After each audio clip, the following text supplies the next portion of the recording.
Thank you for joining us. Our names are Dr. Allison Babish and Dr. Hilary Inger. We are both pediatric ophthalmologists, and today we would like to talk to you about a condition called chalazion, or chalazia in plural. A chalazion is a bump on the eyelid. It is caused by clogged oil glands within the eyelid. It can be on the upper or lower eyelid and can be coming from the inner or outer part of the eyelid. A chalazion can be big or small, and its size can change over time. More than one chalazion can occur at a time, and chalazia can occur on more than one eyelid.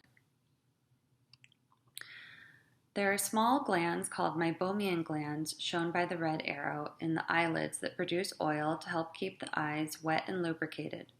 When one of these glands becomes blocked, the oil inside the gland gets backed up and forms a bump in the eyelid. The bump becomes inflamed when the oil doesn't drain, causing the eyelid skin to become red, swollen, and sometimes painful. It is unclear what specifically causes chalazion to form. However, there are some known risk factors. Chronic inflammation and crusting of the eyelashes and eyelid near the oil gland openings can increase the risk of developing a chalazion. This is known as blepharitis and is shown in the photo on the left. Chronic blepharitis can result in chalazia that keep coming back. People with a skin condition known as rosacea, as shown in the photo in the middle, are also more likely to develop blepharitis and chalazia. A history of chalazia in the past makes it more likely that you will develop future chalazia as well. Hormones can make oils from the eyelid glands thicker, which may explain why there are often more chalazia during teenage years. A chalazion is not the same thing as a stye, although the terms are often used interchangeably. A stye, medically referred to as a hordeolum and shown in the picture, is a bump in the eyelid coming from an infected oil gland. A stye is like a small abscess or boil on the eyelid, whereas a chalazion is a buildup of a material in the eyelid as a result of a blocked oil gland. A chalazion is not infected. Most of the time, a chalazion will go away on its own over a few days to weeks, but it can be frustrating waiting for it to go away since the bump on the eyelid is so noticeable. To make the chalazion go away faster, your ophthalmologist may recommend that you use warm compresses to help unclog the oil gland and get it to drain quicker. Warm compresses should be placed for 5 to 15 minutes with firm pressure on the closed eyelids, as shown in the photo on the slide.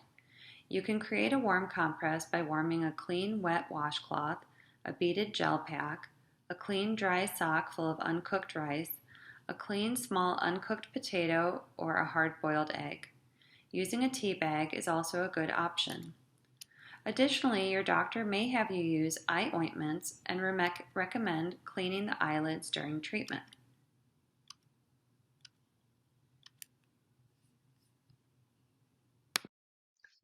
If a chalazion does not get better or go away with warm compresses and eyelid washes after a few weeks to months, then you may need to see an ophthalmologist. If there is redness and swelling that spreads beyond the chalazion to cover the whole eyelid, this may be a sign of an infection requiring antibiotics by mouth, eye drops, or eye ointments. In some cases, your doctor may recommend starting a steroid eye drop or ointment to help with the inflammation. If the chalazion does not get better with these treatments, then it may need to be drained with a surgery.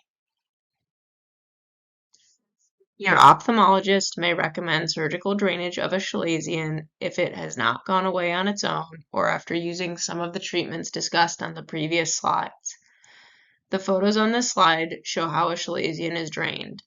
As shown in these photos, the eyelid is flipped and held with an instrument to isolate the chalazion, so you are looking at the inside surface of the eyelid. When a chalazion is drained, a small cut is made into the clogged oil gland in the eyelid, as shown in B, and the material that is collected in the chalazion is removed, as shown in C and D. For adults and sometimes older children, this may be able to be done in the office using numbing medication that is usually injected into the eyelid.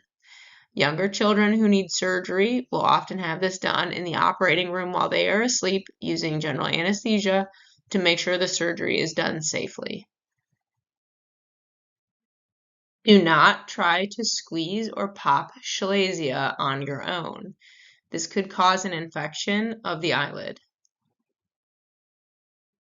How can we keep chalazia from coming back? Some people are more likely to get a chalazion. If a chalazion has formed more than once, consider taking action to prevent future chalazia. If there is crusting on the eyelashes, blepharitis may be present. This causes chronic inflammation of the eyelid near the oil gland openings and can cause a chalazion to form.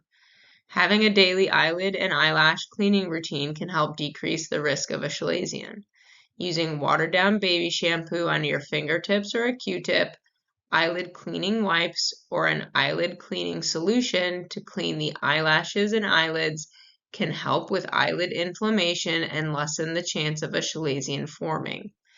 Your ophthalmologist may also recommend that you use specially made tea tree oil eyelid wipes to treat crusting.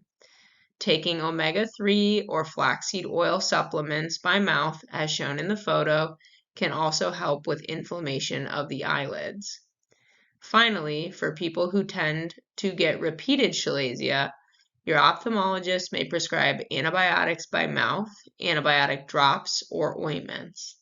It is important to understand that the antibiotics are not to treat an infection, but to help make these chalazia go away or keep them from coming back by treating eyelid inflammation. In summary, a chalazion is a bump on the eyelid which is caused by clogged oil glands within the eyelid. While a chalazion is noticeable and can be painful, it usually gets better on its own, so be patient. Warm compresses can help the chalazion go away more quickly. If a chalazion sticks around for more than a month or if it becomes infected, then contact an ophthalmologist to figure out the next best steps. For more information on this or other eye-related topics in children, please visit us on the web at https://aapos.org.